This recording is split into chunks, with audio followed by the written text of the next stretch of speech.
കർത്താവിൽ പ്രിയമുള്ളവരെ, നിങ്ങൾക്കേവർക്കും ഒരിക്കൽ കൂടി ക്രിസ്തുയേശുവിൻ്റെ അതിപരിശുദ്ധമാകുന്ന നാമത്തിൽ എനിക്കുള്ള സന്ധ്യാവന്ദനങ്ങളെ അറിയിക്കുകയും ഹൃദയം ഒരു വീക്ഷണം എന്നുള്ള പഠന പരമ്പരയുടെ 47ാമത്തെ എപ്പിസോഡിലേക്ക് നിങ്ങളെ സ്വാഗതം ചെയ്യുകയും ചെയ്യുന്നു. കർത്താവിൻ്റെ അളവറ്റ കൃപയാൽ ഈ പഠന പരമ്പര ഇത്രത്തോളം മുൻപോട്ട് കൊണ്ടുപോകാൻ ദൈവം സഹായിച്ചതിൽ ദൈവത്തിന് സ്തോത്രം ചെയ്യുകയാണ്. ഇന്ന് രാത്രിയിൽ അസൂയയുള്ള ഹൃദയം എന്ന വിഷയമാണ് നാം ഒന്നിച്ച് ദൈവസ്ഥലിൽ പഠിക്കുവാൻ ആഗ്രഹിക്കുന്നത്. പകൽ ഞാൻ മറ്റ് 2 ശുശ്രൂഷയിലായിരുന്നു. അതുകൊണ്ട് ഇതേ സംബന്ധിച്ചൊരു ബ്ലോഗ് എനിക്ക് ഇടാനായിട്ട് സാധിച്ചില്ല. കാരണം ഐ വാസ് സോ ബിസി.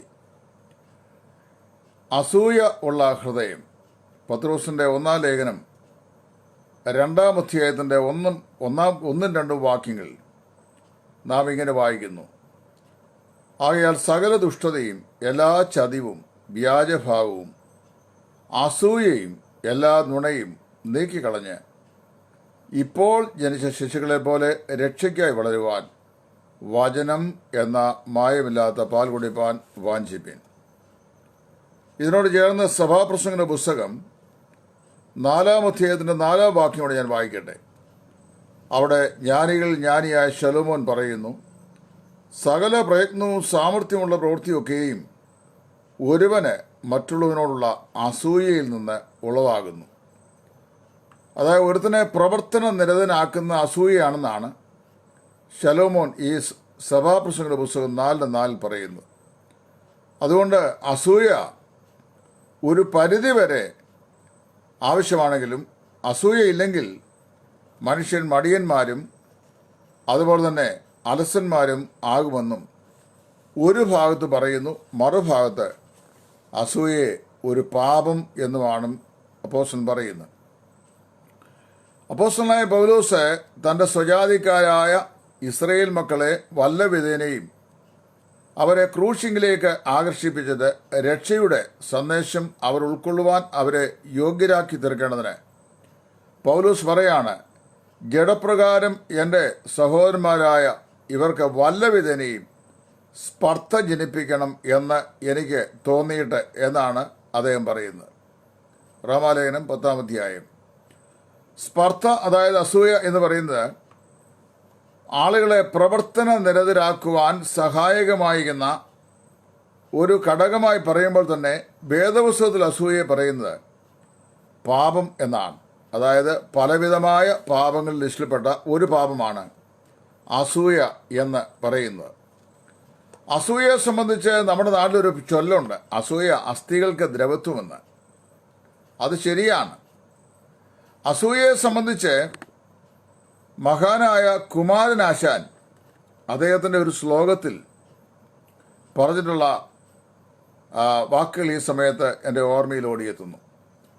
അദ്ദേഹം പറയുന്നത് ഇങ്ങനെയാണ്: അസൂയയെക്കുറിച്ച് പണ്ടേയുണ്ട് മനുഷ്യന് ഈ ഗുണപുരോഭാഗ്യത്വം, ആ ദുർഗുണം കണ്ടേറുന്ന വിവേകശക്തി അതിനെ കൊന്നില്ല ഇന്നേ വരെ. മിണ്ടേണ്ട ഹന്തകഥ, ഇത് വെറും മൂർഖത്വമോ മോഹമോ, വണ്ടേ നീ തുലയുന്നു വീണയി വിളക്കും നീ കെടുത്തുന്നേ. അദ്ദേഹം പറയുന്ന ആശയം ഇതാണ്: പണ്ട് മുതലേ മനുഷ്യനുണ്ട് ഈ ദുർസ്വഭാവം. ഏത്? അസൂയ. കണ്ടേറുന്ന വിവേകശക്തി അതിനെ കൊന്നില്ല ഇന്നേ വരെ എന്ന് പറഞ്ഞാൽ ലോകാരംഭം മുതൽ ഇന്ന് വരെ അസൂയ എന്ന് പറയുന്ന ഈ മരണകരമായ വിഷത്തെ ഇല്ലാതെയാക്കുവാൻ കഴിയുന്ന യാതൊന്നും കണ്ടുപിടിക്കുവാൻ മനുഷ്യന് സാധിച്ചിട്ടില്ല. മിണ്ടണ്ട ഹന്ത കഥ, ഇത് വെറും മൂർഖത്വമോ മോഹമോ, വണ്ടേ നീ തുലയുന്നു വീണയി വിളക്കും നീ കെടുന്നത്. വിളക്ക് കത്തിച്ച് സന്ധ്യാസമയത്ത് വീടുകൾ വയ്ക്കുമ്പോൾ വണ്ട് വിളക്കിൻ്റെ അടുത്ത് കളിക്കാൻ വരും. വാസ്തവത്തിൽ വണ്ടിന് ഈ വിളക്കിൻ്റെ അടുത്ത് വരേണ്ട യാതൊരു ആവശ്യമില്ല. കാരണം വിളക്കും വണ്ടുമായി യാതൊരു ബന്ധവുമില്ല. എങ്കിലും വിളക്ക് കത്തി അതിൻ്റെ വെളിച്ചം പ്രകാശിക്കുന്നത് കണ്ടാൽ വണ്ടിന് സഹിക്കാൻ കഴിയില്ല, അതിന് വന്നേ മതിയാവൂ. ഇതുപോലെ തന്നെയാണ് അസൂയക്കാരനും എന്നാണ്. വണ്ടേ നീ തുലയുന്നു വീണ ഈ വിളക്ക് നീ കെടുത്തുന്നത് എന്ന് കുമാരനാശാൻ പാടി. വിളക്ക് കത്തിച്ച് വയ്ക്കുമ്പോൾ വണ്ട് അതിൻ്റെ അടുക്കൽ വന്ന് വിളക്ക് കെടുത്താനായിട്ട് ചിറകടിച്ച് വിളക്കിനെ കെടുത്തുന്നു. അപ്പോൾ തന്നെ അതും ചിറകറ്റ് അത് മരിച്ചു വീഴുന്നു. അസൂയക്കാരൻ ചെയ്യുന്നതും ഇങ്ങനെ തന്നെയാണെന്നാണ് അദ്ദേഹം പറയുന്നുണ്ട് സാർ. അതായത് താൻ മറ്റുള്ളവരുടെ വെളിച്ചമില്ലാതാക്കുന്നു, അതേസമയത്ത് താൻ തന്നെ നശിക്കുകയും ചെയ്യുന്നു. മനുഷ്യ ജീവിതത്തിന്റെ ആരംഭം മുതൽ ഇതപര്യന്തം മാനവരാശിയെ കൊന്നൊടുക്കിക്കൊണ്ടിരിക്കുന്ന മരണകരമായ ഒരു പ്രതിഭാസമാണ് മനുഷ്യ ഹൃദയത്തിലെ അസൂയ എന്ന് പറയുന്നത്. ലോകരാഷ്ട്രങ്ങൾ തമ്മിലുള്ള പല യുദ്ധങ്ങളുടെയും യുദ്ധക്കെടുതികളുടെയും അടിസ്ഥാന കാരണം അസൂയയാണ്. മറ്റൊരു രാഷ്ട്രത്തിന്റെ സാമ്പത്തികമായിരിക്കുന്ന ഉന്നമനം, അതുപോലെ അതിൻ്റെ നാച്ചുറൽ റിസോഴ്സസ്, ഡെവലപ്മെന്റ്സ്, ഇങ്ങനെയുള്ള കാര്യങ്ങളൊക്കെ കാണുമ്പോൾ മറ്റു ചില രാഷ്ട്രാധിപന്മാർക്കുണ്ടാകുന്ന അസൂയയാണ് ഈ ഇതര രാജ്യങ്ങളോട് യുദ്ധപ്രഖ്യാപനം ചെയ്യുവാൻ ചിലപ്പോഴൊക്കെ തയ്യാറാകുന്നത്. ലൗകികരായ ആളുകളുടെ ഇടയിലും അസൂയയുണ്ട്. ഭക്തന്മാർക്ക് അസൂയയുണ്ടെന്നാണ് നമ്മൾ വേറൊരു ഭാഗത്ത് വായിക്കുന്നത്. അതായത് സദൃശ്യവാക്യങ്ങളുടെ പുസ്തകം അതിൻ്റെ 23-ാം അധ്യായത്തിൻ്റെ 17-ാമത്തെ വാക്യം, സദൃശ്യവാക്യം 23-ന്റെ-17 നാം ഇങ്ങനെ വായിക്കുന്നു. അതായത്, നിന്റെ ഹൃദയം പാപികളോട് അസൂയപ്പെടരുത്, നീ എല്ലായ്പ്പോഴും യഹോവ ഭക്തിയോടെ ഇരിക്കുക. പാപികളുടെ ഹൃദയത്തിൽ അസൂയയുണ്ട് എന്നാണ് പറയുന്നത്. ഇനിയും പാപികൾക്ക് മാത്രമേ അസൂയുള്ളൂ, വിശ്വാസികൾക്കില്ലേ? പൊന്തോസിലും ആസിയയിലും ബിദുനിയയിലും കപ്പദോക്യയിലും ഫ്രുഗ്യായിലും പമ്പുല്യായിലുമായി ചിതറിപ്പാർക്കുന്ന പ്രവാസികളും പരദേശികളുമായി വിശുദ്ധന്മാർക്ക് എഴുതുന്ന ലേഖനത്തിലാണ് പത്രോസ് പറയുന്നത്, എല്ലാ അസൂയയും നീക്കിക്കളയണം എന്ന്. യഹോവ ഭക്തിയോടെ ജീവിക്കുന്ന ഈ ലോക ജീവിതം മായ എന്ന് ബോധ്യമായ ആളുകൾക്ക് ഒരു പക്ഷെങ്കിൽ അസൂയ കുറഞ്ഞിരിക്കുമെന്ന് മാത്രമേ ഉള്ളൂ. പക്ഷേ എല്ലാ മനുഷ്യന്റെയും ഹൃദയത്തിൽ അസൂയ എന്ന് പറയുന്ന ഈ ദുഷ്ട സ്വഭാവം ഉണ്ട്. അസൂയ എങ്ങനെയാണ് ഉണ്ടാകുന്നത് എന്ന് ചോദിച്ചാൽ, അത് സാത്താന്റെ ഒരു തന്ത്രമാണ്. അതായത് പിശാചിന്റെ ഒരു തന്ത്രമാണ്. സാത്താന് അഭക്തന്മാരുടെ ഹൃദയത്തെ വശീകരിച്ച് അതിൽ അസൂയ മെനഞ്ഞുണ്ടാക്കുന്നു. അഭക്തന്റെ ഹൃദയം അസൂയ കൊണ്ട് നിറഞ്ഞ പിശാച് അവനെ നാശത്തിലേക്ക് തള്ളുകയാണ് ചെയ്യുന്നത്. എന്താണ് ഈ അസൂയ, അതായത് കണ്ണുകടി എന്ന് പറയുന്നത് ചോദിച്ചു കഴിഞ്ഞാൽ, അവരൻ്റെ ആത്മീകമോ ലൗകികമോ ആയിട്ടുള്ള നന്മയിൽ വേറൊരുവന് ഉണ്ടാകുന്ന സഹിച്ചുകൂടാൻ കഴിയാത്ത മാനസിക അവസ്ഥയാണ് അസൂയ എന്ന് പറയുന്നത്. എന്ന് പറഞ്ഞു കഴിഞ്ഞാൽ, ഇപ്പം ഒരാളെക്കാൾ നന്നായിട്ട് വേറൊരാളെ ക്ലാസ്സുകൾ എടുക്കുകയോ പഠിപ്പിക്കുകയോ പ്രസംഗിക്കുകയോ ചെയ്യുന്നു. അത് ചെയ്യാൻ കഴിവില്ലാത്ത അല്ലെങ്കിൽ അതിന് അവസരമില്ലാത്ത ആളുകൾക്ക് ചെയ്യുന്നവരോട് കാണുന്ന ഒരു വിരോധമായ സ്വഭാവമാണ് അസൂയ എന്ന് പറയുന്നത്. ഒരാൾ നന്നായി പഠിക്കുന്ന ആളുകളോട് ചില പഠിക്കാത്ത വിദ്യാർത്ഥികൾക്ക് അസൂയുണ്ട്. ഞാൻ കോളേജിൽ പഠിക്കുന്ന സമയത്ത് നന്നായി പഠിക്കുകയും 95 എബവ് മാർക്ക് വാങ്ങുകയും ചെയ്യുന്ന സാഹചര്യങ്ങളിൽ കാരണം കൂടാതെ എന്നോട് ശണ്ടയിട്ടിട്ടുള്ള പല ആളുകളെയും എനിക്കിപ്പോഴും ഓർമ്മയിലുണ്ട്. ചുമ്മാതെ വഴക്കുണ്ടാക്കുക, അസൂയയിൽ നിന്നാണ് ഇതെല്ലാം ഉണ്ടാകുന്നത്. സാത്താൻ ദുഷ്ടന്റെ ഹൃദയത്തിൽ, അതായത് അഭക്തന്റെ ഹൃദയത്തിൽ, അത് ഹൃദയത്തെ വശീകരിച്ച് അതിൽ അസൂയ മെനഞ്ഞ് ഉണ്ടാക്കുന്നു. പൗലോസ് എന്താ പറയുന്നത്? സാത്താന്റെ തന്ത്രങ്ങളോട് എതിർത്ത് നിൽപ്പീൻ, എന്നാൽ അവൻ നിങ്ങളെ വിട്ടോടിപ്പോകുന്നതാണ്. അസൂയ കൊണ്ട് എന്തെല്ലാം ദോഷമുണ്ടെന്ന് ചോദിച്ചാൽ, അസൂയ ഗർഭം ധരിച്ച് കലഹം, അധർമ്മം, പിണക്കം, ദ്വന്ദ്വപക്ഷം, പിന്നെ അതുപോലെ തന്നെ അഭക്തി, കൊലപാതകം, മോഷണം എന്നിവയെ ഉളവാക്കുന്നു. അവ വളർന്ന് മരണത്തെയും നരകത്തെയും പ്രസവിക്കുന്നു എന്ന് നമുക്ക് മനസ്സിലാക്കാൻ സാധിക്കും.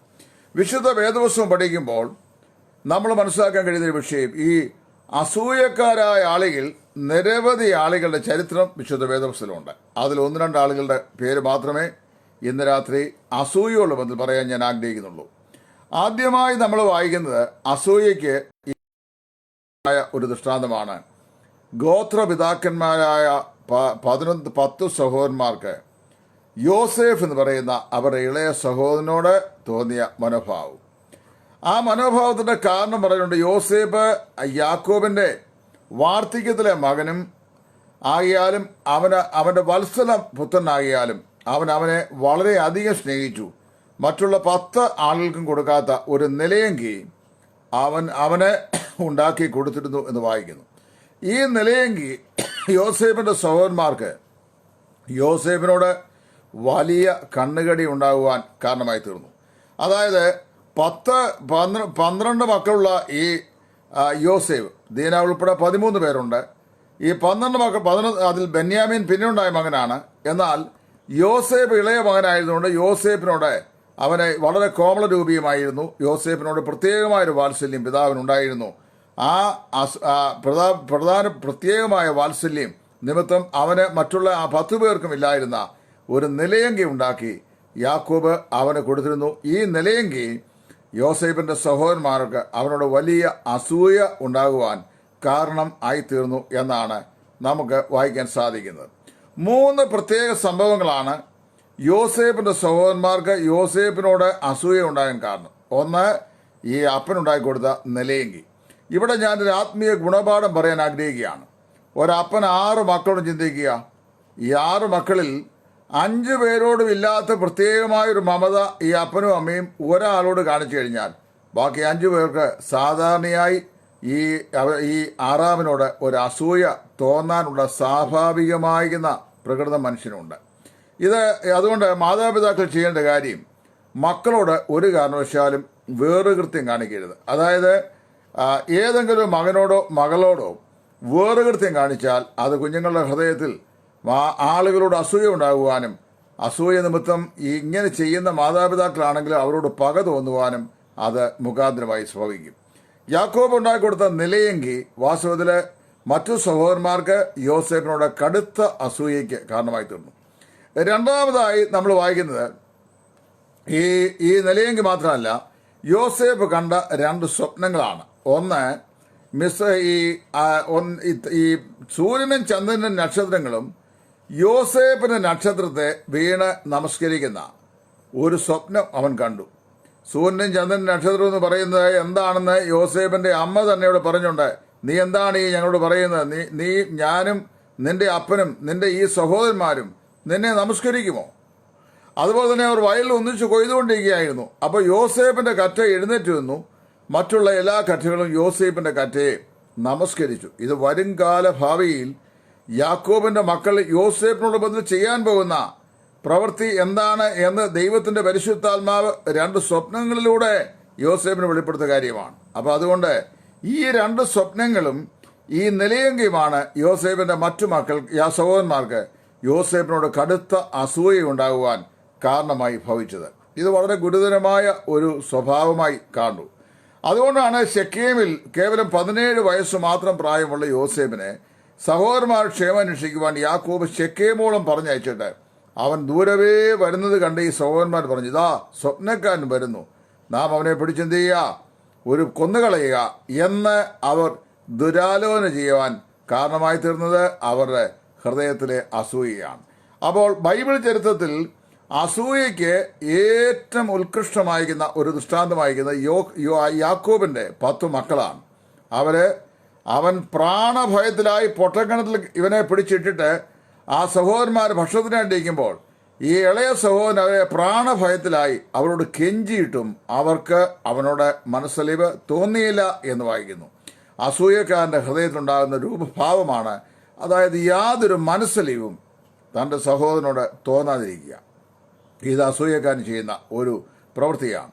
ഇനി അത് തന്നെയല്ല, ഈ അസൂയ നിമിത്തം അവനെ പിടിച്ച് പൊട്ടക്കല്ലിട്ടിട്ട് പൊട്ടക്കിണറിൽ നിന്ന് അവൻ മിദ്യാന്യ കച്ചവടക്കാരുടെ കയ്യിലേക്കും മിദ്യാന്യ കച്ചവടക്കാരുടെ കയ്യിൽ നിന്ന് അവന് പോത്തിഫേറിന്റെ ഭവനത്തിലെ അടിമദാസനായിട്ടും പോത്തിഫേറിന്റെ ഭവനത്തിൽ വെച്ച് വിശ്വസ്തനായി ജീവിച്ചുകൊണ്ട് അവിടുന്ന് കാരാഗൃഹത്തിലേക്കും കാരാഗൃഹത്തിൽ നിന്ന് അവന് മിസ്രൈമിലൊക്കെയും ശ്രേഷ്ഠനായ മന്ത്രിപദത്തിലേക്കുമാണ് ഉയർത്തപ്പെട്ടത്.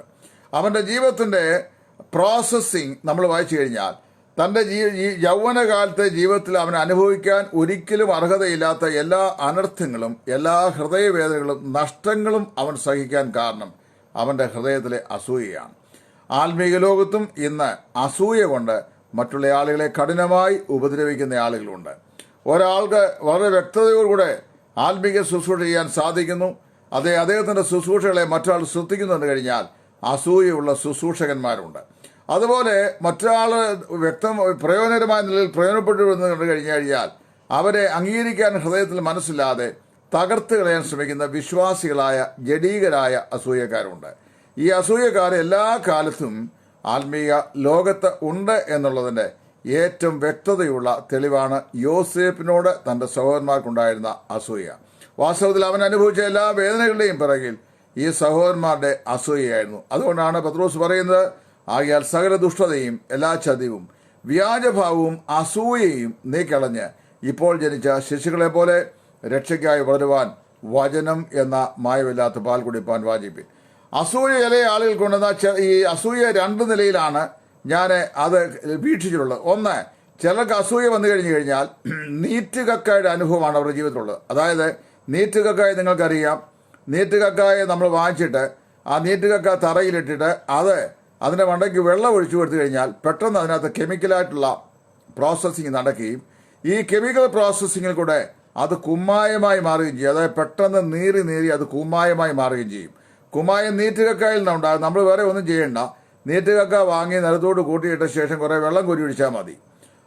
ഈ വെള്ളവും ഈ നീറ്റുകക്കായുമായിട്ട് ഉണ്ടാകുന്ന രാസപ്രവർത്തനത്തിൽ അത് വേഗം കുമ്മായമായി അല്ലെങ്കിൽ ചുണ്ണാമ്പായി മാറ്റപ്പെടുന്നു എന്നുള്ളത് നമുക്ക് കാണുവാൻ കഴിയുന്നുണ്ട്. ഇങ്ങനെ അസൂയ ഹൃദയത്തിൽ വർദ്ധിച്ചിട്ട് നീറ്റുകക്ക പോലെ നീറി പുകയുന്ന ആളുകളുണ്ട്. അത് വിശ്വാസികളിലും അവിശ്വാസികളിലുമുണ്ട്.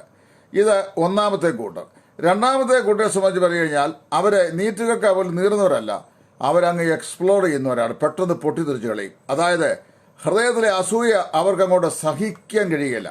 പെട്ടെന്ന് അവരങ്ങ് പൊട്ടിത്തെറിച്ച് കളയും. അപ്പോൾ പൊട്ടിത്തെറിക്കുമ്പോൾ ഞാൻ ഒരു ഉദാഹരണം പറയാം. എൻ്റെ മൂത്ത മകളുടെ വിവാഹം നടന്നു.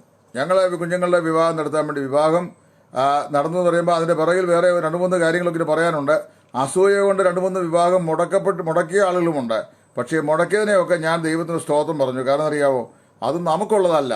അതുകൊണ്ട് ദൈവം എന്ത് ചെയ്തു, അല്ലെ പിശാച് ചില ആളുകളെ ആയുധം ഉപയോഗിച്ച് മുടക്കിച്ചു. അതിനും എനിക്ക് അവരോട് നന്ദിയുണ്ട്. മുടക്കിയവരെയും എനിക്കറിയാം. എന്നാൽ അവൾക്ക് നടക്കേണ്ട വിവാഹം നടന്നു, തക്ക സമയത്ത് നടന്നു. ദൈവം ആ കാര്യം ഭംഗിയായിട്ട് ചെയ്തു.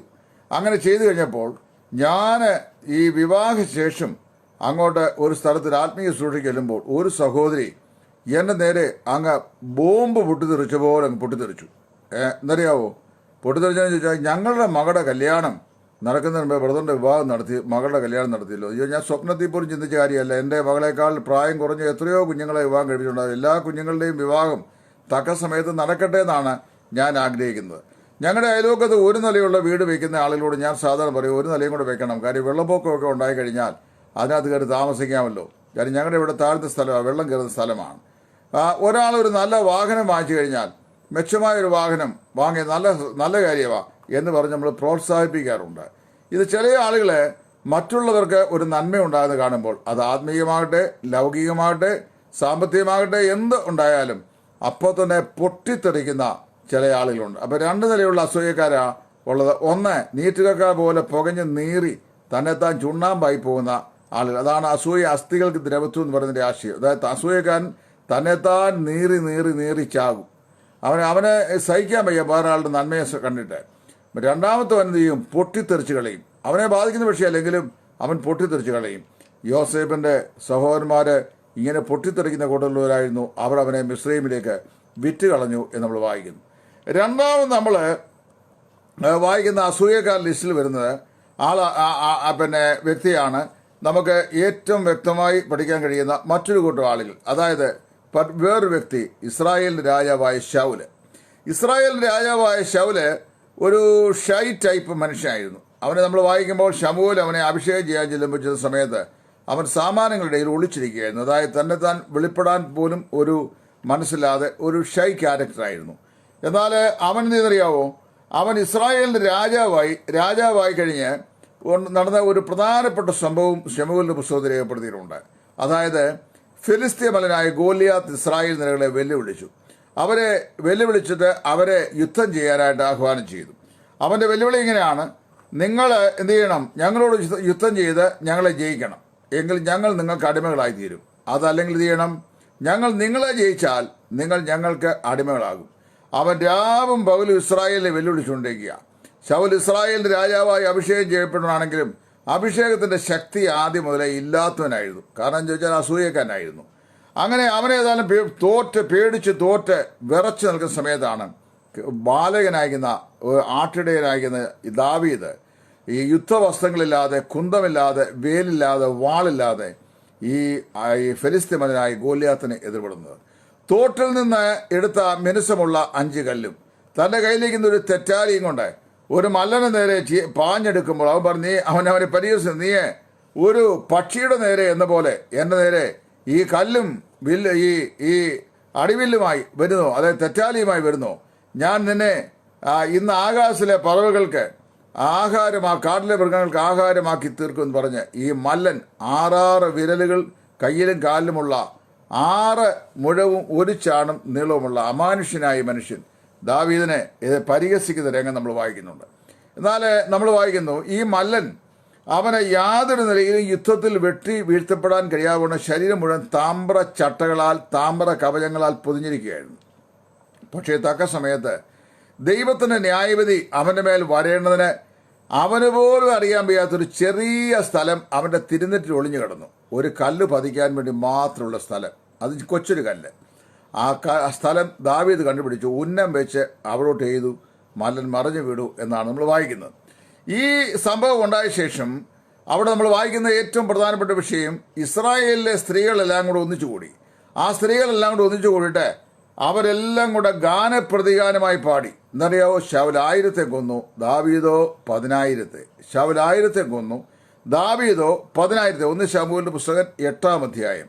അവിടെ വായിക്കുമ്പോൾ ശൗൽ 1000 കൊന്നു, ദാവീദോ 10,000 എന്ന് അവന് ഗാനപ്രതിഗാനം ചൊല്ലിയ ആ ദിവസം അപ്പോൾ തന്നെ നമ്മൾ വായിക്കുന്നത് ശൗലിന് ദാവീദിനോട് കണ്ണുകടി തോന്നി എന്നാണ്. ശൗലിന് ദാവീദിനോട് കണ്ണുകടി തോന്നി. ഈ കണ്ണുകടിയുടെ ഡെഫിനേഷൻ ഞാൻ പറഞ്ഞ്, മറ്റു മനുഷ്യന്റെ ആത്മീയമോ ലൗകികമോ മാനസികമോ അതുപോലെ വിദ്യാഭ്യാസപരമോ സാമ്പത്തികപരമോ ഏതു നിലയിലും ഉണ്ടാകുന്ന അഭിവൃദ്ധിക്ക് നേരെ ഒരുത്തന് ഉണ്ടാകുന്ന സഹിച്ചുകൂടാൻ കഴിയാത്ത മാനസിക അവസ്ഥയാണ് കണ്ണുകടി അല്ലെങ്കിൽ അസൂയ എന്ന് പറയുന്നത്. നമ്മുടെ വിശ്വാസികൾക്ക് പല ആൾക്കാർക്ക് ഈ അസൂയയുണ്ട്. ഞാൻ 40 വർഷക്കാലത്തെ ജീവിത യാത്രയിൽ ഇങ്ങനെയുള്ള ഒരുപാട് അസൂയാലുക്കളുടെ അസൂയയ്ക്ക് പാത്രീഭവിക്കപ്പെടുകയും ഉപദ്രവിക്കപ്പെടുകയും അസൂയയുടെ ശകാര വാക്കിൽ നേരിട്ട് കേൾക്കുകയും ഇന്നും കേട്ടുകൊണ്ടിരിക്കുകയും ചെയ്യുന്ന ആളാണ്.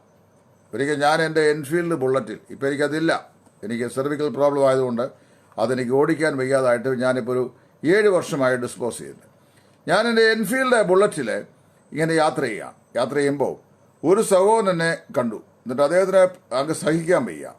പെട്ടെന്ന് അദ്ദേഹം പറയുക, ഇതിലിരുന്നുള്ള പോക്ക് കണ്ടു കഴിഞ്ഞാൽ ഒരു DYSPയുടെ പവറാണ്. ഞാൻ എത്രയോ ആളുകൾ ഈ വഴിയെ ഗവൺമെൻറ് ടാക്സും കൊടുത്തിട്ട് എൻഫീൽഡ് ബുള്ളറ്റ് വാങ്ങിയാതെ പോകുന്നു. ഞാനൊരു മനുഷ്യനെയും തോന്നി ഒരിക്കൽ പോലും അങ്ങനെ പറഞ്ഞിട്ടില്ല. വലിയ വില കൂടിയ കാറുകളിൽ ആൾക്കാർ യാത്ര ചെയ്യാറുണ്ട്. ഞാൻ അവരെക്കുറിച്ച് ചിന്തിക്കാറില്ല. കാര്യം എനിക്കുള്ള വാഹനം എങ്ങനെ ക്ഷേമമായി ഓടിക്കാം എന്നതിനെക്കുറിച്ച് മാത്രമേ ഞാൻ ആലോചിക്കാറുള്ളൂ. മറ്റൊരാളുടെ കാര്യം അത് അവരുടെ സൗകര്യമനുസരിച്ച് അവർ ഉപയോഗിക്കുകയും ചെയ്യുന്നു. അത് അവരുടെ വ്യക്തിപരമായ സ്വാതന്ത്ര്യം. പക്ഷേ ഇതെന്ന് പറയുമ്പോൾ ഒരു വലിയ DYSPയുടെ പവറാണ്. ശരിയാ, 6 അടി 2 ഇഞ്ച് നീളം എനിക്ക് ശരീരത്തിനുണ്ട്. അതെന്നെ കാണുന്നവർക്കെല്ലാം അറിയാം. പിന്നെ മുഖത്തല്പം ഗൗരവഭാവമുണ്ട്. അതെൻ്റെ ജന്മസ്വത്വമായി ദൈവം എനിക്ക് ഇതിൻ്റെ ഭാവമല്ല. ഞാൻ ആരോടും ഗൗരവമൊന്നും കാണിച്ചില്ല. ഒരു സാധുവായ മനുഷ്യനാണ്.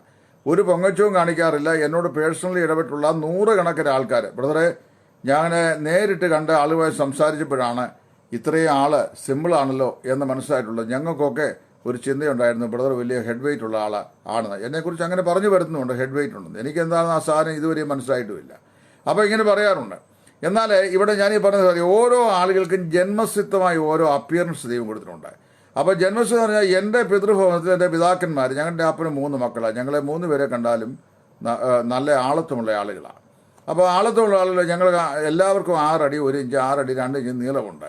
പിന്നെ എല്ലാവരും വാസ്തവത്തിൽ അപ്പിയർ ചെയ്യുമ്പോൾ നല്ല വൃത്തിയായിട്ട് അപ്പിയർ ചെയ്യുള്ളൂ. I am so very specific about my personal appearance before പബ്ലിക്കിൻ്റെ മുമ്പാകെ നല്ല വൃത്തിയായി അപ്പിയർ ചെയ്യുന്ന സ്വഭാവമാണ് എനിക്കുള്ളത്. അപ്പോൾ ഓരോരുത്തരും ജനിച്ചു വളർന്ന ജീവിത സാഹചര്യങ്ങളും പിന്നെ അവരവരെ വളർത്തിക്കൊണ്ട് വന്ന സാംസ്കാരിക പശ്ചാത്തലമൊക്കെ അവരുടെ വ്യക്തിത്വത്തിൽ ഒരു വലിയ സ്വാധീനം ചെലുത്താറുണ്ട്. അപ്പോൾ ഒരുത്തൻ കണ്ടപ്പോൾ പറയാം, കണ്ടു കഴിഞ്ഞാൽ ഒരു വലിയ DYSPയുടെ പവറാണ്. അപ്പോൾ വാസ്തവത്തിൽ ഞാൻ എന്തോ അതിന് മറുപടി പറയണ്ടേ? അപ്പോൾ അവൻ്റെ ഹൃദയത്തിലുണ്ടായ അസൂയയാണ് ഈ ഇങ്ങനെ പറയാൻ കാര്യം. മറ്റൊരാളെ കണ്ടു കഴിയുമ്പോൾ അവൻ്റെ വ്യക്തിത്വത്തെ അംഗീകരിക്കാൻ ഉള്ള മനസ്സില്ലായ്മ കൊണ്ടുണ്ടാകുന്ന ഒരു തള്ളലാണ് അസൂയ എന്ന് പറയുന്നത്.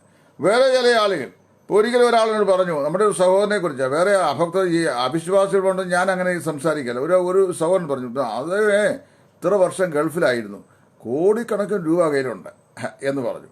അപ്പം ഞാൻ ചോദിച്ചു, ബ്രദറെ, അദ്ദേഹം ഗൾഫിലോ അമേരിക്കയിലോ ജോലി ചെയ്ത് തൻ്റെ അധ്വാനം കൊണ്ട് അദ്ദേഹം പൈസ ഉണ്ടാക്കിയാൽ നിങ്ങൾക്ക് എന്താ പ്രയാസം? അത് അദ്ദേഹത്തിൻ്റെ സ്വാതന്ത്ര്യത്തിലും വ്യക്തിപരമായ നന്മയിലും പെട്ട കാര്യമല്ലേ? അതിൽ സന്തോഷിക്കല്ലേ ചെയ്യേണ്ടത്? എന്നാലും ഞാനങ്ങ് പറയുക, ഇപ്പോൾ വേറൊരുത്തൻ്റെ അക്കൗണ്ടിനകത്ത് ഇത്രയും പൈസ ഉണ്ടെന്ന് ഇവൻ ഇത്രയും നൊമ്പരത്തോട് പറയേണ്ട ആവശ്യം എന്നാ? അപ്പോൾ അവനുള്ള അസൂയ എന്ന് പറഞ്ഞാൽ ഇവനെ അത്രയും ഉണ്ടാക്കിയിട്ടില്ല. അപ്പോൾ അവൻ ആ പൈസ ഉണ്ടാക്കി അത് നന്നായി കൈകാര്യം ചെയ്ത് അവൻ വൃത്തിയായി ജീവിക്കുന്നു. അത് കണ്ടപ്പോൾ സഹിക്കാൻ വയ്യ. അപ്പോൾ വേറൊരുത്തന് അയൽവക്കത്തൊരു നല്ല വീട് വെച്ചാൽ ഇവൻ്റെ വീടിനെക്കാട്ടി നല്ലതാണെങ്കിൽ അവന് പെട്ടെന്ന് അങ്ങ് വലിയ മനപ്രയാസം. ചിലരുടെ മുഖത്തൊക്കെ അത് പെട്ടെന്ന് വരും. ചില സ്ത്രീകൾക്കൊക്കെ ആണെങ്കിൽ പെട്ടെന്ന് അങ്ങ് വരും. അത് സ്ത്രീകളെക്കാൾ മോശമായ ചില പുരുഷന്മാരും ഉണ്ട്. അപ്പോൾ അങ്ങനെയുള്ള ആളുകളുമുണ്ട്. അപ്പോൾ ഞാനിതങ്ങ് തുറന്ന് പറയുന്നത് നിങ്ങൾ മനസ്സിലാക്കണം. അപ്പോൾ അസൂയ. ഇനി വേറൊരുത്തിനൊരു നല്ല കാറ് വാങ്ങിച്ചു കഴിഞ്ഞാൽ അവനോട് അസൂയ. ചുരുക്കം പറഞ്ഞു കഴിഞ്ഞാൽ മറ്റൊരാൾ നമ്മളെക്കാൾ മെച്ചമായി പ്രത്യക്ഷപ്പെട്ടാൽ അവനോട് നമുക്കുണ്ടാകുന്ന മനസ്സിൻ്റെ വികല്പഭാവത്തെയാണ് ഈ അസൂയ എന്ന് പറയുന്നത്. ഇത് നമുക്ക് പാടില്ല. ഈ അസൂയ മാറ്റിക്കളയണം. ഞാൻ ചോദിച്ചോട്ടെ, നിങ്ങൾ ഒരാൾ സാമ്പത്തികമായി വളരെ നല്ലൊരു സ്ഥാനത്ത് എത്തിയാൽ ഞാൻ അതിൽ സന്തോഷിക്കണം. കാരണം അറിയാവോ, നിങ്ങളൊരാൾക്ക് എനിക്കൊരു ചെറിയ ഗിഫ്റ്റ് തരണമെന്ന് നിങ്ങൾക്ക് മനസ്സിൽ തോന്നിട്ട് നിങ്ങൾക്ക് തരാൻ കഴിയണമെങ്കിൽ നിങ്ങൾക്ക് അതിനുള്ള ആസ്തി ഉണ്ടാകണം. നിങ്ങൾക്ക് ആസ്തി ഉള്ളതുകൊണ്ടല്ലയോ എനിക്കോ വേറൊരാൾക്കോ ചെയ്യാൻ നിങ്ങൾക്ക് മനസ്സിലാകുന്നത്. ഇല്ലെങ്കിൽ നിങ്ങൾ ദരിദ്രനായി കിടന്ന് അങ്ങനെ ചെയ്യാൻ സാധിക്കുകയില്ല. അപ്പോൾ നിങ്ങൾ നന്നായി ഇരിക്കണം. അയൽവക്കത്തുള്ള ആളുകളെല്ലാം നല്ല വീടുകൾ വെച്ച് താമസിക്കുകയെങ്കിൽ ആ സ്ട്രീറ്റ് അങ്ങ് പെട്ടെന്ന് ഡെവലപ്ഡ് ആകും, വളരെ നന്നായിരിക്കും. അപ്പം നല്ല അന്തസ്സുള്ള ആളുകൾ താമസിക്കുന്ന സ്ട്രീറ്റ് എന്ന് പറയും. അപ്പം അയൽവക്കക്കാരനെല്ലാം നന്നാകാൻ നമ്മൾ പ്രാർത്ഥിക്കുകയും അവൻ നന്നാകുന്നതിൽ സന്തോഷിക്കുകയും ചെയ്യണം. എന്നാൽ ഇവിടെ നമ്മൾ വായിക്കുന്നത് ശൗൽ 1000 കൊന്നു, ദാവീദോ 10,000 എന്ന് ഇസ്രായേലിലെ സ്ത്രീകൾ ഗാനപ്രതിഗാനം ചൊല്ലിയ ആ ദിവസം അപ്പോൾ തന്നെ നമ്മൾ വായിക്കുന്നു ശൗലിന് ദാവീദിനോട് കണ്ണുകടി തോന്നി. ആ കണ്ണുകടി 1 ശമൂവേൽ 31 അധ്യായത്തിൽ ഫെലിസ്ത്യരുമായുള്ള ഏറ്റുമുട്ടത്തിൽ ഗിൽബോവ പർവ്വതങ്ങളിൽ അവൻ സ്വന്തം വാൾമേൽ വീണ് നിഹതനായിത്തീരുന്ന നിമിഷം വരെയും ഈ അസൂയ അവൻ്റെ ഹൃദയത്തിലുണ്ടായിരുന്നു എന്ന് വായിക്കുന്നു. ചില ആളുകൾ ചാകുന്നവരെ മറ്റുള്ളവരോട് അസൂയുള്ള ആൾക്കാരാണ്. ഒരിക്കലും അവർക്ക് അതിനെ ചികിത്സ ചെയ്യാൻ പറ്റുകയില്ല. നാട്ടിലൊരു ചൊല്ലുണ്ട്, അസൂയയ്ക്കും കഷണ്ടിക്കും മരുന്നില്ലെന്ന്. ശരിയാ, രണ്ടിനും മരുന്നില്ല. ഇപ്പം മുടി കളിക്കാനുള്ള എണ്ണയുണ്ടെന്നൊക്കെ പറഞ്ഞ ചില സിദ്ധന്മാർ രംഗത്ത് വരുന്നുണ്ടെങ്കിൽ ഈ 2 സാധനത്തിനും മരുന്നില്ല. കാര്യം ചികിത്സിച്ച് ഭേദമാക്കാൻ സാധിക്കുകയില്ല. എന്നാൽ നമ്മൾ എന്ത് ചെയ്യണം? മറ്റുള്ള ആളുകൾ, അത് അവിശ്വാസികളായാലും വിശ്വാസികളായാലും അവർക്ക് നന്മ ഉണ്ടാകുന്നതിൽ നമ്മൾ സന്തോഷിക്കുകയും നമ്മൾ അവരെ പ്രോത്സാഹിപ്പിക്കുകയും ചെയ്യണം. അതാണ് ക്രിസ്തീയ ക്വാളിറ്റി എന്ന് പറയുന്നത്. എന്നാൽ ശൗലിന് കണ്ണുകടി തുടങ്ങി. അന്ന് തുടങ്ങിയാണ് ഇവനെ എങ്ങനെയെങ്കിലും കുന്തം കൊണ്ട് കുത്തി മറിക്കുക, അതല്ലെങ്കിൽ ചുവരോട് ചേർത്ത് പല്ലിയെ കുത്തുന്നവർ കുത്തി കൊല്ലുക, അല്ലെ വാളുകൊണ്ട് വെട്ടി വീഴ്ത്തുക. അത് ദാവീദ് പോയ എല്ലാ സ്ഥലങ്ങളിലും ഈ ശൗല് അവൻ്റെ പിന്നാലെ അസൂയ കൊണ്ട് അവനെ അനുഗമിച്ചു എന്ന് നമ്മൾ വായിക്കുന്നു. ഒടുവിൽ എന്താ സംഭവിച്ച്? കുമാരനാശാന്റെ ശ്ലോകം ഞാൻ പറഞ്ഞല്ലോ, പണ്ടേ ഉണ്ട് മനുഷ്യനെ ഗുണപുരോഭാഗിത്വ ദുർഗുണം കണ്ടേറുന്ന വിവേകശക്തി അതിനെ കൊന്നില്ല ഇന്നേ വരെ മിണ്ടേണ്ടേ ഹന്ത കഥയത് വെറും മൂർഖത്വമോ മോഹമോ വണ്ടേ നീ തുലയുന്നു വീണ ഈ വിളക്കെന്ന് കിടന്ന്. വിളക്ക് കത്തിച്ച് വയ്ക്കുമ്പോൾ ആ വെളിച്ചം കണ്ടാൽ സഹിക്കാൻ വയ്യാത്ത വണ്ട് അതിൻ്റെ അടുക്കൽ വന്ന് ചിറകടിച്ച് വിളക്ക് കെടുത്തും. ആ കൂട്ടത്തിൽ ഇവനും ചിറക് കരിഞ്ഞ് വണ്ടും ചത്തുപോകും. അസൂയക്കാരന് സംഭവിക്കുന്നതാണ്. അതായത് താൻ മറ്റൊരുത്തൻ്റെ അഭിവൃദ്ധിയെ ഇല്ലാതെയാക്കുന്നു, അപ്പോൾ തന്നെ താനും നശിച്ചു പോകുന്നു. എത്രയോ കഠിനമായ ഭയാനകമായ ഒരു സ്വഭാവമായത് ഈ അസൂയ. വേദോത്സവമൊക്കെ വായിക്കുകയും രാവുകൾ പഠിക്കുകയും ഒക്കെ ചെയ്യുന്ന ആൾക്കാർക്കും ഭയങ്കര അസൂയുള്ള ആളുകളുണ്ട്. അത് വലിയ വലിയ വിഷയമാണ്. അപ്പം ഇപ്പം എനിക്ക് രസകരമായി തോന്നിയൊരു സംഭവമുണ്ട്. ഒരിക്കൽ ഞാനിത് പറഞ്ഞതാണ്, ഇതെങ്കിലും ഞാനിത് പറയാം. എൻ്റെ ഈ മൂത്ത മോള് ഈ പ്രീ ഡിഗ്രിക്ക് നല്ല മാർക്ക് വാങ്ങിച്ച് പാസ്സായി. ഡിസ്റ്റിങ്ഷൻ കിട്ടിയില്ല, കാര്യം 1 മാർക്കിൻ്റെ കുറവുണ്ട്. അപ്പോൾ ഡിസ്റ്റിങ്ഷന് 1 മാർക്കിൻ്റെ കുറവ് വന്നു. ആ സന്തോഷത്തോടെ എഴുന്നേറ്റ് നിന്ന് ബന്ധപ്പെട്ട് നിന്ന സഭയിൽ അന്ന് സാക്ഷ്യം പറഞ്ഞു കഴിഞ്ഞപ്പോൾ ഒരു സഹോദരി അയ്യോ എന്ന് പറഞ്ഞു. അയ്യോ എന്ന് പറഞ്ഞാൽ കണ്ണ് തള്ളിയത് ഇപ്പോഴും ഞാൻ നോക്കുന്നുണ്ട്. കാരണം അറിയാമോ, അവരുടെ 4 മക്കളും കഷ്ടിച്ച് പ്രീ ഡിഗ്രി പാസ്സായവരാണ്.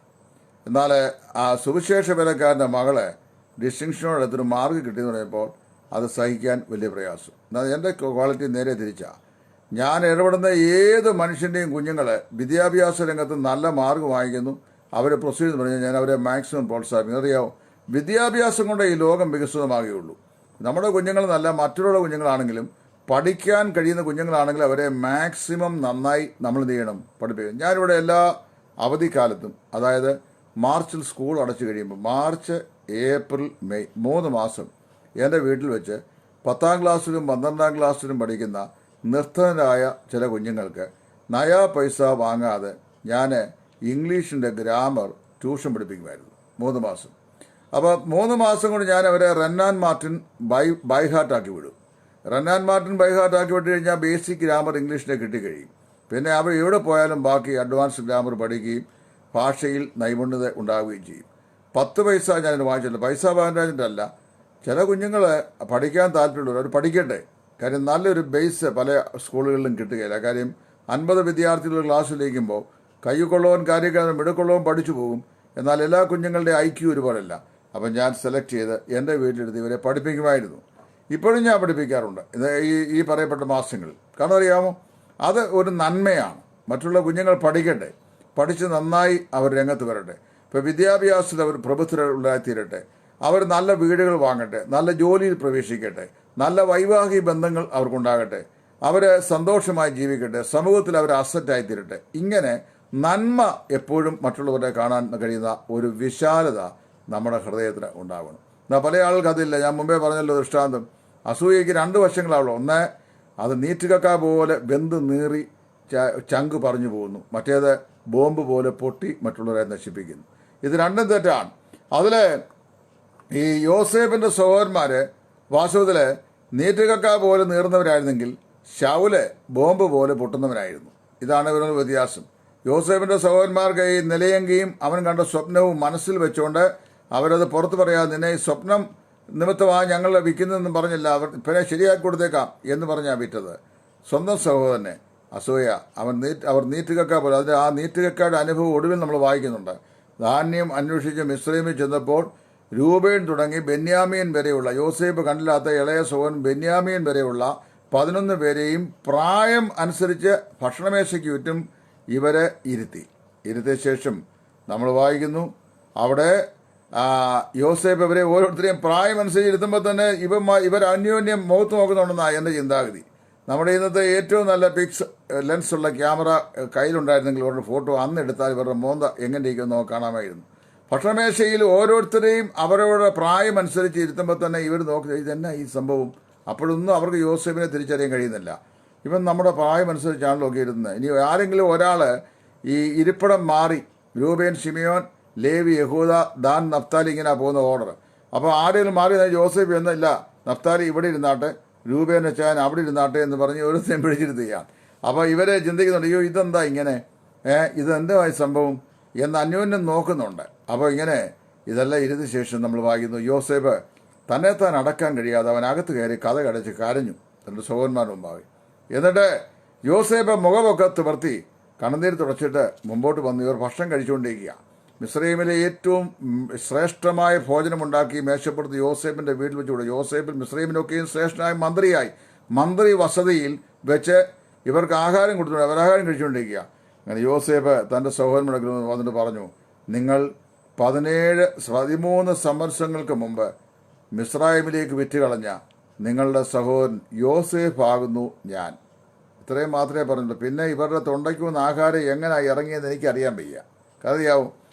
ചിലരൊക്കെ തൊണ്ടയ്ക്ക് തടഞ്ഞു കാണും ആഹാരം. ഇത് എങ്ങനെ സഹിക്കും? 13 വർഷം മുമ്പ് ഒരു ദുഷ്ടമൃഗം അവനെ പറിച്ചു കീറിയെന്ന് പറഞ്ഞ ഒരു ഉടുപ്പിനകത്ത് ആട്ടുംകൂട്ടിയുടെ രക്തം മുക്കിക്കൊണ്ടുവന്ന് അപ്പനെയും കളിപ്പിച്ച് വിശ്വസിപ്പിച്ച് ഇവരിങ്ങനെ ഇരിക്കുക. ഇപ്പം പറയുക, 13 വർഷം മുമ്പ് നിങ്ങൾ മിസ്രൈമിലേക്ക് വിറ്റുകളഞ്ഞ നിങ്ങളുടെ സഹോദരനായ യോസേഫ് ആകുന്നു ഞാൻ. അപ്പോൾ ആ നീറ്റുകക്കയുടെ യഥാർത്ഥ അനുഭവം ഉണ്ടായത് അറിയാവോ. തൊണ്ടയ്ക്ക് എന്ന ആഹാരം ഉമീനിൽ അപ്പം തന്നെ ദഹിച്ചായിരിക്കും ചിലപ്പം ആമാശയത്തിലേക്ക് ഇറങ്ങിപ്പോയത്, അന്നനാളത്തിലേക്ക് ഇറങ്ങിപ്പോയത്. അപ്പോൾ അത്ര അനുഭവം ഉണ്ടായി. അസൂയക്കാരനുണ്ടാകുന്ന അനുഭവം തന്നെയാണ്. അപ്പോൾ ഇവിടെ പത്രോസ് പറയുന്നത്, ആകയാൽ എന്ത് ചെയ്യണം? സകല ദുഷ്ടതയും എല്ലാ ചതിയും വ്യാജഭാവവും അസൂയയും നീ കളയണം. അപ്പോൾ 2 ദൃഷ്ടാന്തം ഞാൻ പറഞ്ഞു. ഒന്ന്, യോസേഫിൻ്റെ സഹോദരന്മാർ അവനെ പകയ്ക്കാൻ കാരണം അവരുടെ അസൂയയാണ്. ശൗല് ദാവീദിനെ കൊല്ലാൻ സ്ഥലമന്വേഷിച്ച് വന്നതും അവൻ്റെ ഹൃദയത്തിലെ അസൂയയും താൻ രാജാവായിട്ടും തനിക്ക് കിട്ടിയതിനേക്കാൾ 10,000 ഇരട്ടി ബഹുമാനം ജനം ദാവീദിന് കൊടുത്തല്ലോ എന്നുള്ള അവൻ്റെ മനസ്സിൻ്റെ പ്രയാസവുമാണ്. അതുകൊണ്ട് എന്ത് ചെയ്തു? അവൻ ചുവരോട് ചേർത്ത് കുന്തവും കൊണ്ട് അവനെ ചുവരോട് ചേർത്ത് കുത്താൻ നോക്കി. അതുല്ല ഗുഹയിൽ അവനെ കൊല്ലാൻ പതിയിരുന്നു. സീം മരുഭൂമിയിൽ അവൻ്റെ പിന്നാലെ നടന്നു. കാട്ടിൽ ദാവീദ് അലഞ്ഞു തിരിയുമ്പോഴും അവനെ കൊല്ലാൻ താരമന്വേഷിച്ചു. അപ്പോൾ അസൂയ എന്തെല്ലാം ചെയ്യുന്നു? അസൂയ കൊണ്ട്, അസൂയ ഗർഭം ധരിച്ചുണ്ടാകുന്ന ഒന്നാമത്തെ വിഷയം കലഹം. പല കലഹത്തിൻ്റെയും നമ്മുടെ സഭാതലങ്ങളിലും നമ്മുടെ വീടുകളിലുമൊക്കെ ഈ കലഹമുണ്ടാക്കുന്നതിൻ്റെ ഒരു പ്രധാനപ്പെട്ട കാരണം എന്ന് പറയുന്നത് അസൂയയാണ്. യാക്കോബ് ചോദിക്കുന്നു, നിങ്ങളുടെ ഉള്ളിൽ ഈ കലഹവും ഷണ്ടയും എവിടെ നിന്ന്? നിങ്ങളുടെ അവയവങ്ങളിൽ പോരാടുന്ന ഭോഗേച്ഛയിൽ നല്ലയോ? അസൂയയാണ് കലഹത്തിൻ്റെ ആദ്യത്തെ കാരണം. കലഹം. 2, അധർമ്മം. എവിടെ അസൂയ വർദ്ധിച്ചു വരുന്നോ അവിടെ അധർമ്മം വർദ്ധിച്ചു വരും. അത് രാഷ്ട്രീയത്തിലും ഭൗതികത്തിലും ആത്മീയത്തിലും എല്ലാം അങ്ങനെ തന്നെയാണ് അധർമ്മം. പിന്നെ പിണക്കത്തിൻ്റെ പ്രധാനപ്പെട്ട കാരണം അസൂയയാണ്. നമ്മുടെ സഭകളൊക്കെ സന്ദർശിച്ചാൽ മതി. അസൂയാലുക്കളായ ആളുകൾ അന്യോന്യം പടല പിണങ്ങി വഴക്കം ഉണ്ടാക്കി നിൽക്കുന്നത് പല സ്ഥലത്തും നമുക്ക് കാണാൻ കഴിയും. ഇനി അത് കഴിഞ്ഞാൽ പിന്നെ ദ്വന്ദ്വപക്ഷം. കൊരിന്തി നോക്കി, കൊരിന്തസിലെ 4 കൂട്ടരായിരുന്നു അവിടെ ഉണ്ടായിരുന്നത്. പൗലോസിൻ്റെ പക്ഷക്കാർ, കേഫാവിൻ്റെ പക്ഷക്കാർ, അപ്പൊല്ലോസിൻ്റെ പക്ഷക്കാർ, ക്രിസ്തുവിൻ്റെ പക്ഷക്കാർ. എല്ലാം അസൂയാലുക്കളായി. ദ്വന്ദ്വപക്ഷം. അടുത്ത അഭക്തി. അസൂയയുടെ ഏറ്റവും വലിയൊരു ദോഷഘടകമാണ് അഭക്തി, ഭക്തിരാഹിത്യം. ഇത് അസൂയയുടെ മറ്റു ഭാവമാണ്. ഇനി അടുത്ത കൊലപാതകത്തിൻ്റെ വേറൊരു ലക്ഷണം ആ കായീൻ ഹാബേലിനോട് ചെയ്തത്. അവൻ്റെ മുഖം സഹോദരൻ്റെ മുഖത്തേക്കാൾ, ഇവൻ്റെ മുഖത്തേക്കാൾ അവൻ്റെ സഹോദരനായ ഹാബേലിൻ്റെ മുഖം പ്രസന്നമായി എന്നവൻ കണ്ടപ്പോൾ അവനോട് അസൂയ എന്നാണ് വായിക്കുന്നത്. അസൂയ തോന്നിയ ഉടനെ അവനെ കൂട്ടിക്കൊണ്ട് പോയത് വയലിലേക്കാണ്. ഇന്ന് ലോകത്തിൽ ഏറ്റവും വലിയ കൊല നടക്കുന്ന വയലിലാണ്, സുവിശേഷ വയൽ. എന്നറിയാമോ? ഈ അസൂയ അങ്ങ് മൂത്തു കഴിഞ്ഞാൽ ഏത് ദ്രോഹവും പറയുകയും ഏത് ദ്രോഹവും പ്രവർത്തിക്കുകയും ചെയ്യും. അത് ചില വളരെ രഹസ്യമായി കൊല്ലുന്നവരാണ്. അപ്പോൾ അങ്ങനെയുള്ള സംവിധാനമുണ്ട്. കൊലപാതകം, മോഷണം, ഇവയെല്ലാം അസൂയയുടെ നിന്നുണ്ടാകുന്ന ചേതോവികാരമാണ്, പ്രവൃത്തിയാണ്. അസൂയയിൽ നിന്നാണ് ഇതെല്ലാം ഉത്ഭവിക്കുന്നത്. അപ്പോൾ അസൂയ ഒരു വിഷവാതകമാണ്. അതിനാൽ അനേകർ ദൈവകൃപ വിട്ട് പിന്മാറുകയും പിന്നെ വഷളായി പോവുകയും ചെയ്തിട്ടുണ്ട്. അസൂയ കൊണ്ട് തങ്ങളായിരുന്ന ആത്മീയ അനുഗ്രഹങ്ങളിൽ നിന്ന് തള്ളിയിടപ്പെട്ട ധാരാളം ആളുകളുണ്ട്. അസൂയ കൊണ്ട് സ്വയം നശിച്ചു പോയ ആളുകളുണ്ട്. അസൂയ കൊണ്ട് ദേശം വിട്ടുപോയ ആളുകളുണ്ട്. അസൂയ കൊണ്ട് ജീവിതം തകർന്നു പോയവരുണ്ട്. ഒരു കാര്യം മനസ്സിലാക്കണം, അസൂയിക്കപ്പെടുന്നവൻ അവൻ്റെ അസൂയ കൊണ്ട് അവൻ തന്നെ തകരും. മറ്റുള്ളവനെ ഒരുപാട് പരിധിവരെ ദോഷം ചെയ്യുകയും ചെയ്യും. എങ്കിലും വിശ്വാസിയെ സംബന്ധിച്ച് ഒരിക്കലും അവൻ്റെ ഹൃദയത്തിൽ ഉണ്ടാവാൻ വെച്ചു പുലർത്താൻ പാടില്ലാത്ത ഒരു ദോഷ സ്വഭാവമാണ് അസൂയ എന്ന് പറയുന്നത്. വേദപുസ്തകം ഈ നമ്മൾ ജഡത്തിലായതുകൊണ്ട് ഈ പ്രകൃതമൊക്കെ നമുക്ക് തോന്നാറുണ്ട്. ഈ സുവിശേഷ പ്രസംഗരുടെ കൂട്ടത്തിൽ 2 ആളുകളെ എനിക്കറിയാം. ഒരു അസൂയ, ഒരുപാട് പേരുണ്ടായിരിക്കാം, എന്നാൽ ഒരു അസൂയയില്ലാത്ത ആളുകൾ. ഒന്ന് തിരുവട്ടാർ കൃഷ്ണൻകുട്ടി, മറ്റേത് നിത്യയിൽ വിശ്രമിക്കുന്ന കർത്താവിൻ്റെ ദാസൻ എം സഖറിയ. ഇവർ 2 പേരും പ്രസംഗിച്ചാൽ അവർക്ക് സ്വന്തമായി മനോഹരമായ വിഷയങ്ങൾ പ്രസംഗിക്കാൻ അവസരം ഉണ്ടാകുന്നവരാകിയാൽ അവർക്ക് ആരോടും അസൂയുള്ളതായിട്ട് ഞാൻ കണ്ടിട്ടില്ല. ഞാൻ ഒരിക്കലൊരു വിവാഹ ശുശ്രൂഷ നടത്തിയിട്ട് ഞാൻ അങ്ങോട്ട് പോയപ്പോൾ എൻ്റെ കൈ തന്ന് വലിയ കുലുക്കി സന്തോഷമായി കയറ്റിവിട്ട സഹോദരൻ തിരിച്ചറിയുമ്പോൾ മുഖത്ത് നോക്കിയില്ല. ഞാൻ ഇപ്പുറത്ത് മാറി നിൽക്കുമ്പോൾ വേറോട് പറയുക, സ്റ്റേജിലോട്ട് കയറി കഴിഞ്ഞാൽ മറ്റുള്ള എല്ലാവരും അങ്ങ് നിഷ്പ്രഭമാക്കി. ഞാൻ ആരെയും നിഷ്പ്രഭമാക്കിയിട്ടില്ല. എന്നറിയാമോ? നമ്മളൊരു ശുശ്രൂഷ ചെയ്യുമ്പോൾ അതിലൊരു കൃപ വ്യാപരിക്കുന്നത് കണ്ടു കഴിഞ്ഞാൽ ഈ സാങ്കേതികതകൾ കൊണ്ട് ശുശ്രൂഷ ചെയ്യാൻ വരുന്ന ആളുകൾക്ക് പെട്ടെന്ന് ഉണ്ടാകുന്നൊരു ഒരു വിഭ്രമമാണ് ഈ പറയപ്പെട്ട പ്രതിഫലം എന്ന് പറയുന്നത്. അത് പാടില്ല. നമ്മുടെ ആളുകൾക്ക്, നമ്മുടെ അയൽവക്കക്കാർക്ക്, ഈ അവിശ്വാസികളായ ആൾക്കാർക്ക് പോലും നന്മയുണ്ടാകട്ടെ എന്ന് ഈ മുസ്ലിങ്ങളുടെ കൂട്ടത്തിലെ ഒരു വലിയ സ്പൊറാഡിക് ത്രില്ലിംഗ് പ്രീച്ചറായിരുന്നു മദനി. അദ്ദേഹം ഇപ്പോൾ ജയിലിൽ കിടക്കുക ബാംഗ്ലൂരിൽ. കാര്യം LK അഡ്വാനിക്ക് അപായപ്പെടുത്താൻ കോയമ്പത്തൂരിൽ ബോംബ് സ്ഫോടനം ഉണ്ടാക്കിയെന്ന് സസ്പെക്ട് ചെയ്യപ്പെടുന്ന കേസിൽ അദ്ദേഹത്തെ CBI അറസ്റ്റ് ചെയ്ത് ബാംഗ്ലൂരിൽ അദ്ദേഹം കഴിയുകയാണ് ഇപ്പോൾ അദ്ദേഹം.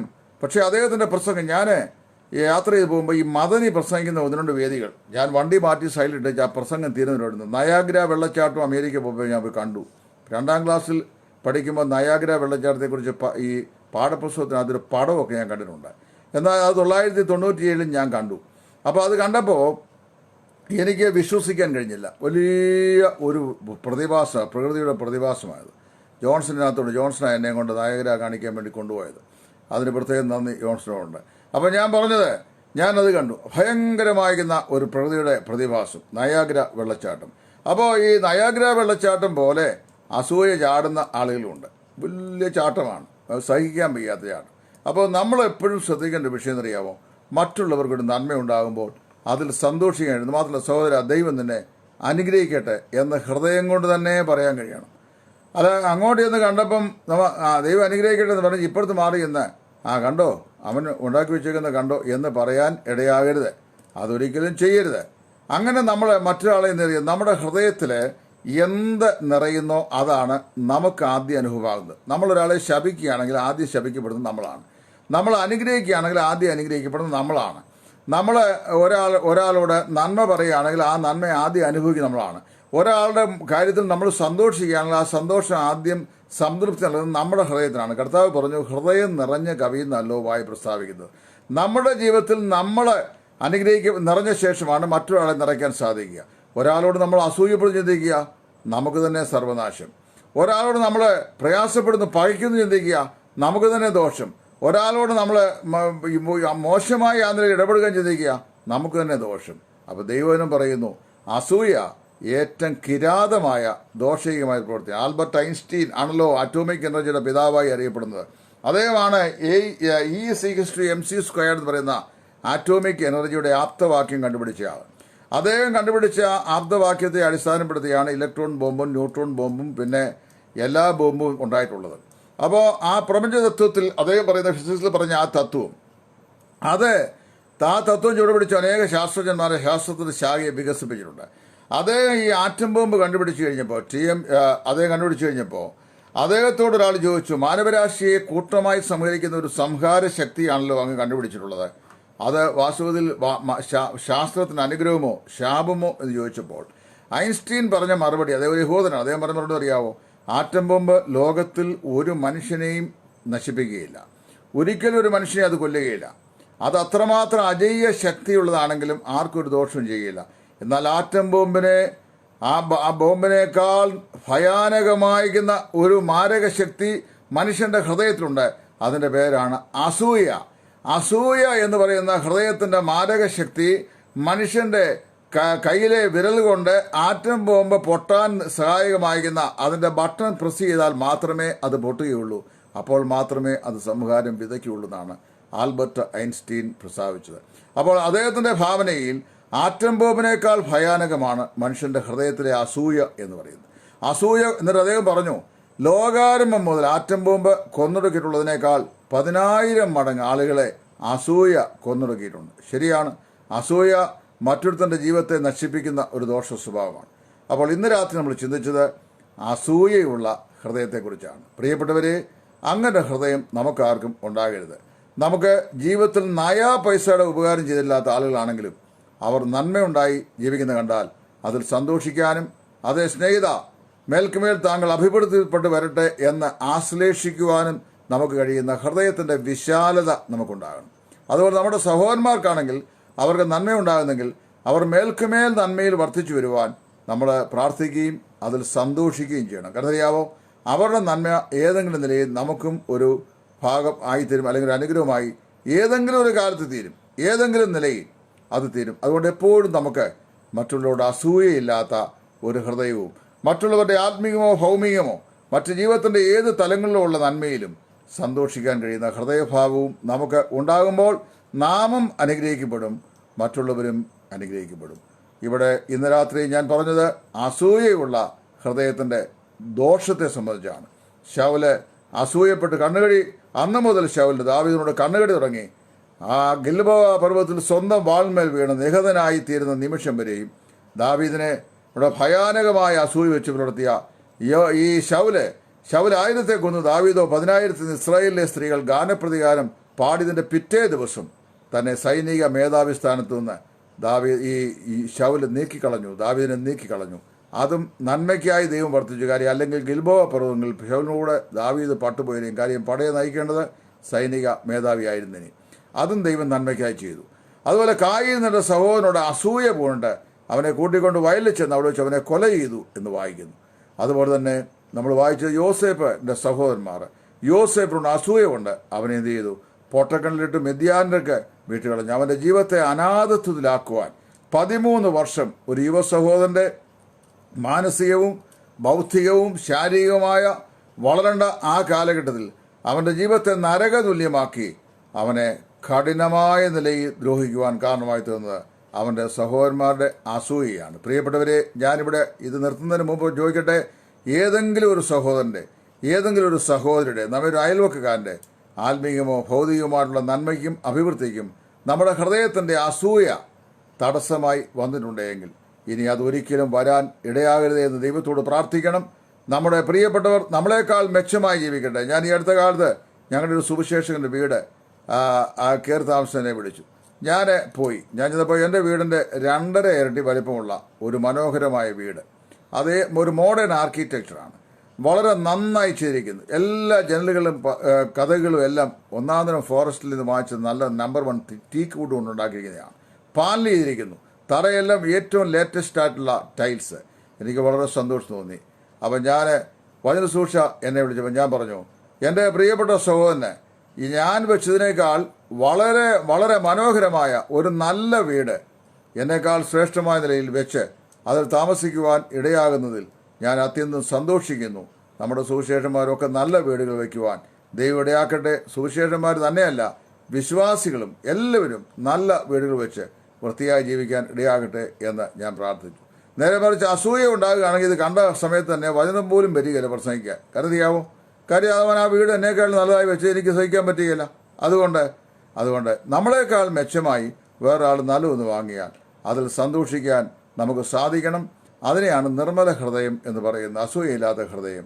അതുകൊണ്ട് നമ്മുടെ ഹൃദയത്തിൽ അസൂയയുടെ അല്പമെങ്കിലും കണികയുണ്ടെങ്കിൽ നമുക്കത് നീക്കിക്കളഞ്ഞ് നമ്മുടെ പ്രിയപ്പെട്ടവരോട് സന്തോഷമായി ഏർപ്പെടുവാൻ ദൈവത്തിൻ്റെ പരിശുദ്ധാത്മാവ് നമ്മെ സഹായിക്കട്ടെ. ആകിയാൽ സകല ദുഷ്ടതയും എല്ലാ ചതിവും വ്യാജഭാവവും അസൂയയും എല്ലാ നുണയും നീക്കിക്കളഞ്ഞ് ഇപ്പോൾ ജനിച്ച ശിശുക്കളെ പോലെ രക്ഷയ്ക്കായി വളരുവാൻ വചനമെന്ന മായമില്ലാത്ത പാൽ കുടിപ്പാൻ വാഞ്ചിച്ചുകൊണ്ട് നമ്മുടെ ക്രിസ്തീയ ജീവിതം മുമ്പോട്ട് കൊണ്ടുപോവുകയും ഹൃദയം എല്ലായ്പ്പോഴും ദൈവസ്ഥാനിൽ സന്തോഷവും സംതൃപ്തിയും സമാധാനവും അനുഗ്രഹവുമുള്ളതാക്കി കാത്തു സൂക്ഷിക്കുകയും ചെയ്യുവാൻ ദൈവത്തിൻ്റെ പരിശുദ്ധാത്മാവ് നമ്മെ ഏവരെയും ബലപ്പെടുത്തട്ടെന്ന് പ്രാർത്ഥിച്ചുകൊണ്ടും ഞാൻ തൽക്കാലം നിർത്തുന്നു. നന്ദി, നമസ്കാരം. കർത്താവിന് വെച്ചാൽ നാളെ രാത്രിയിൽ ഹൃദയത്തിൻ്റെ മറ്റൊരു ഭാവവുമായി വീണ്ടും നിങ്ങളെ സമീപിക്കുന്നതാണ്. അതുവരെയും കർത്താവിൻ്റെ കൃപകൾ നമ്മേവരെയും സൂക്ഷിക്കട്ടെ എന്ന് പ്രാർത്ഥിക്കുന്നു. ദൈവത്തിരുനാമം എന്നേക്കും മഹത്വപ്പെടട്ടെ. കർത്താവിൻ്റെ വേലയിൽ സുവിശേഷകൻ Titus from Edayaranmula. Thank U.